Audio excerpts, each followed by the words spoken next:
Hey guys, मैं हूं एनिप्लेक्स plane. आज हम एक न्यू सीरीज लेके आए हैं जो आपको बहुत ज्यादा पसंद आने वाली है। चलो इसको स्टार्ट करते हैं। एपिसोड की शुरुआत में हमारा जो मेन कैरेक्टर होता है उसके दिमाग में कुछ बातें आती हैं कि आखिरकार मेरे पापा हमेशा मुझे एक ही बात सिखाया करते थे, बेटा जो भी तुम अपनी फैमिली के लिए जो भी करोगे वो तुम्हारी फैमिली की शान होगी। मेरे पापा की सारी बातें हमेशा मुझे याद रहती है और वो हमेशा मेरे कानों में गूंजती रहती है। और वो मुझे हमेशा सिखाया करते थे कि बेटा जो तुम विश करोगे वो तुम्हें कभी नहीं मिलेगा। और जाते जाते मेरे फादर ने हमेशा मुझे यही सिखाया है कि बेटा जो भी तुम अपने बड़े भाई के लिए जो करोगे वो तुम्हारी फैमिली की शान होगी और अपने बड़े भाई की जीत में ही तुम्हारी जीत होगी। अब हमारा जो मेन कैरेक्टर होता है उसे मारने के लिए वहाँ पे कुछ लोग आए होते हैं और जो हमारा जो मेन कैरेक्टर होता है वहीं बैठ के सब लोगों का इंतजार कर रहा होता है। तभी हमारे जो मेन कैरेक्टर के पास में एक आदमी आता है, फिर वो बोलता है कि हम और ज्यादा यहाँ पे इंतजार नहीं कर सकते हैं तुम्हारा। और हमारा जो मेन कैरेक्टर होता है वो काफी ज्यादा घायल होता है। तभी जो सामने वाला आदमी होता है फिर अपनी सेना को बताता है ये वही योद्धा है जिसने पूरी की पूरी सेना को खत्म किया है और आज ये अकेला यहाँ पे बैठा हुआ है और आज हमारी कैद में ये आ चुका है। बहुत सारे लोग बताते हैं कि ये इतना खतरनाक है कि ये कई हजारों लोगों को एक साथ मार सकता है।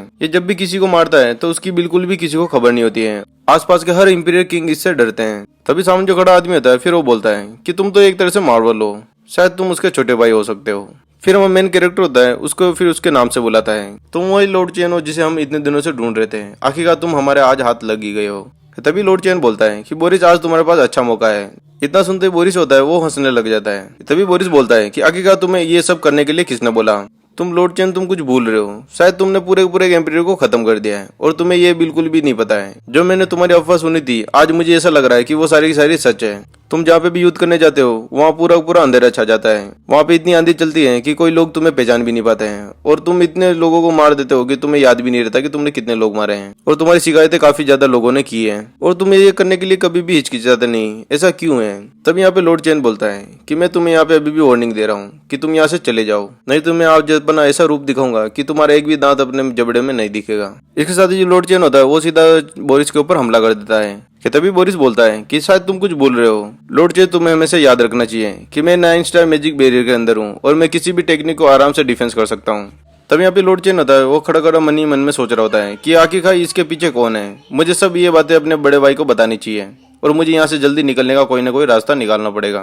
तभी यहाँ पे लॉर्ड चेन उनको समझाता है कि या तो मुझे यहाँ से जाने दो या फिर मैं तुम सबको खत्म कर दूंगा। तभी लॉर्ड चेन को पीछे से आवाज आती है, बस करो चेन। अब यहाँ पे जो दूसरा कैरेक्टर आया होता है वो लॉर्ड चेन का भाई होता है। लॉर्ड चेन उसको देख के काफी ज्यादा शौक हो जाता है कि आखिरकार मेरा भाई यहाँ पे क्या कर रहा है।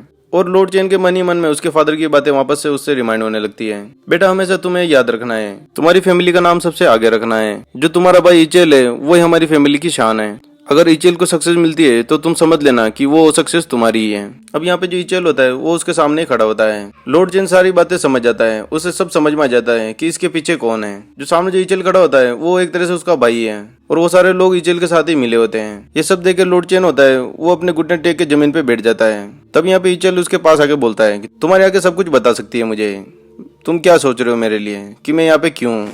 तभी यहाँ पे इचेल लॉर्ड चेन को सीधा लात मार देता है। लॉर्ड चेन को कुछ भी समझ में नहीं आ रहा होता है कि भाई तुम मेरे साथ ऐसा क्यों कर रहे हो और ये सब करने का क्या मतलब है। तभी यहाँ पे इचेल लॉर्ड चेन को बोलता है कि तुमने तुम्हारी ड्यूटी बिल्कुल सही से निभाई है, ये मैं अपनी फैमिली और लोगों के लिए कर रहा हूँ। तभी यहाँ पे लॉर्ड चेन बोलता है फिर मेरे बारे में क्या?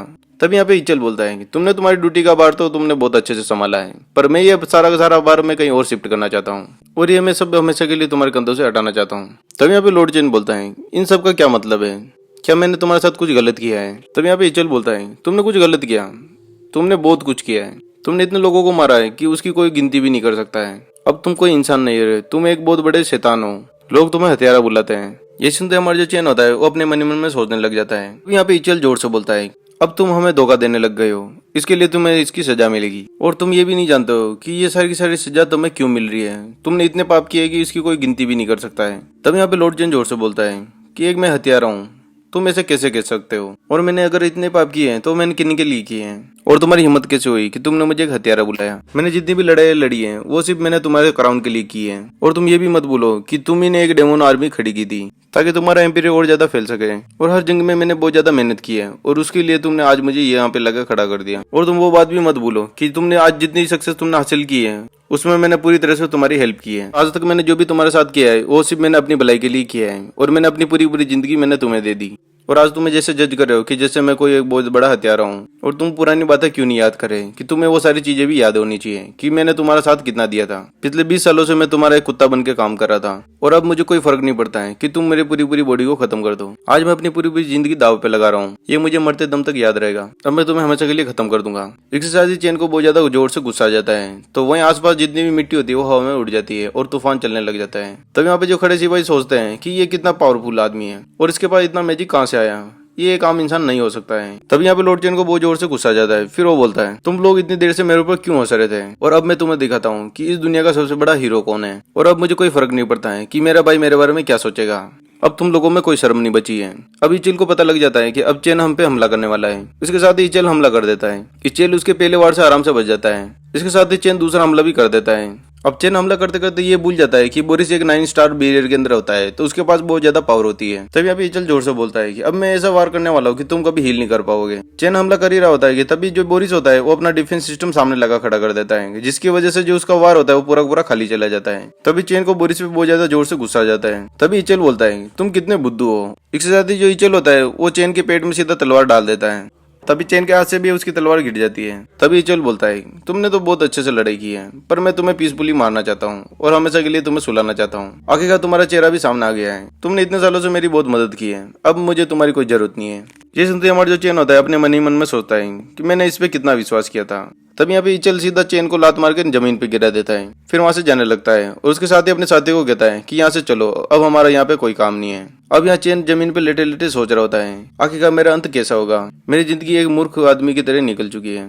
तभी यहाँ पे चेन एक और हमला करने की सोचता है। एक बार वापस हिम्मत करके खड़ा हो जाता है। इचेल उसको हमला करते देख लेता है। चेन उसकी सीधा गर्दन पे हमला करता है। चेन की तलवार इचेल की गर्दन के पास पहुंच जाती है और इचेल अपनी तलवार निकालते ही सीधा उस पे हमला कर देता है, जिसकी वजह से चेन के एक ही झटके में उसकी मौत हो जाती है और चेन अब मर चुका होता है। अब चेन की जो आत्मा होती है वो उसी टाइम में पहुंच जाती है जहाँ पे इसकी शुरुआत हुई थी। अब चेन अपने यंग किड की बॉडी में वापस चला जाता है। तभी उसके पास कोई जोर जोर से चिल्ला रहा होता है। तभी यहाँ पे लॉर्ड चेन घबराया हुआ उठ जाता है। उसके पास जो लड़की खड़ी होती है फिर वो जोर से बोलती है, ये तुम्हारा कोई टाइम है उठने का, अब तुम जल्दी खड़े हो जाओ और तुम जल्दी से तैयार हो जाओ। तभी यहाँ पे लॉर्ड चेन धीरे से बोलता है, इमली तुम यहाँ पे क्या कर रही हो। इतना सुनते जो इमली होती है वो जोर से शौक होती है।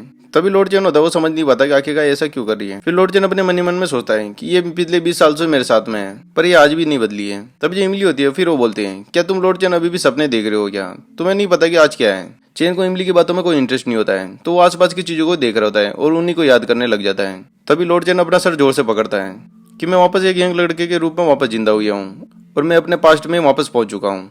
तभी इमली जो जोर से चिल्लाती है कि लॉर्ड चेन तुम मेरी बात सुन रहे हो नहीं सुन रहे हो, तुम्हें अभी उठ के तुम्हें तैयार होना है। शायद तुम आज भूल रहे हो कि तुम्हारा एक स्पेयरिंग मैच है, शायद तुम्हें वहां पे जाना चाहिए और तुम अगर नहीं गए तो तुम्हें बहुत बड़ी प्रॉब्लम हो जाएगी। वहां पे सारे लोग तुम्हारा इंतजार कर रहे हैं और वो भी तुम्हारा मैच देखना चाहते हैं। तभी यहाँ पे लॉर्ड चेन थोड़ा सा सोच में पड़ जाता है ये स्पेयरिंग मैच क्या है और आखिरकार ये आज ही क्यों होना था। तभी हमारा जो लॉर्ड चेन होता है वो पूरी तरह से तैयार हो जाता है। फिर वो कैसल हाउस की तरफ बढ़ जाता है जहाँ पे इसका मैच हो रहा था। तभी वहां से जो लॉर्ड चेन होता है वो वहां से गुजरते हुए मन ही मन में सोचता है, मैं इस कैसल हाउस को देख के मैं सोच सकता हूँ कि मैं बिल्कुल पास्ट में पहुंच चुका हूँ। शायद मेरी जिंदगी का यही टाइम है जहाँ से मेरी पूरी जिंदगी बदल गई थी। आज भी ये दिन मुझे याद है, ये दिन 27 साल पहले का है। मेरे एकेडमी में जाने से 1 साल पहले का दिन है। इस स्पेयरिंग मैच का आयोजन इस राज्य द्वारा किया जाता है और इस प्रोग्राम को हर महीने रखा जाता है। ये मैच मेरे पापा के लिए काफी ज्यादा इंपॉर्टेंट है, इससे वो हमारी ताकत का अंदाजा लगाते हैं। जो मेरा अपोनेंट होता है वो मेरा एक आधा भाई होता है, जो कि मेरे डच फैमिली की जो मदर होती है वो मेरी सौतेली माँ होती है, तो वो उसी का बेटा होता है। तो इसकी वजह से वो मेरा एक आधा भाई हुआ।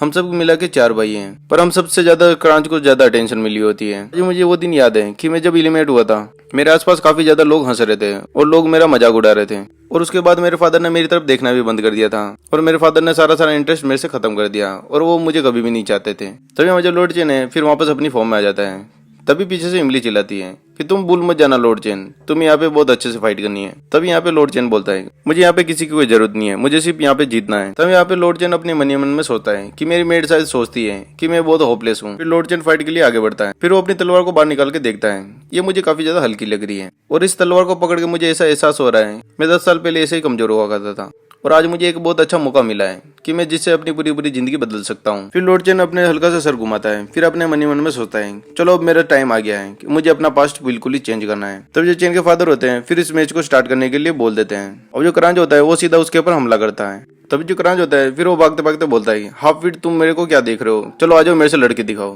तभी वो हंसते हंसते एक हमला कर देता है। तब जो चेन होता है अपने मन ही मन में सोचता है आगे का ये करना क्या चाहता है और ये कितना स्लो है, मुझे तो ऐसा लग रहा है कि कोई स्नेल यहाँ पे मेरे सामने चल रही है। तब यहाँ जो चेन होता है वो अपना पाँव हल्का सा पीछे कर देता है, तो उसकी वजह से उसका जो वार होता है वो बिल्कुल ही खाली चला जाता है। इसको देख जो क्रांच होता है वो काफी ज्यादा जोर से गुस्सा हो जाता है। तभी वो जोर से पीछे मुड़ने ही वाला होता है।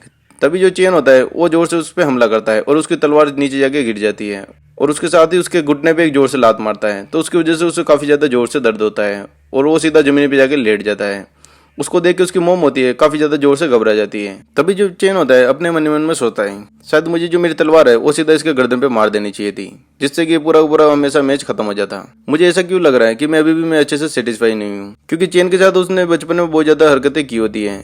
जो क्रेंच हमेशा उसे एकेडमी में मारा करता था, उसकी वजह से जो चेन होता है वो कभी भी अपनी अच्छी लाइफ नहीं जी पाता था। क्रेंच अपने एंटरटेनमेंट के लिए हमेशा चेन को मारा करता था। जब तक चेन अकेडमी में था तब तक क्रेंच हमेशा उसे परेशान किया करता था। तभी यहाँ पे जो चेन होता है वो खड़े खड़े सोचता है आज मैं इसको ऐसा सबक सिखाऊंगा कि ये मुझे जिंदगी भर कभी परेशान करने के लिए नहीं सोचेगा। यही सही टाइम है कि मैं इसे अच्छे से सबक सिखाऊं।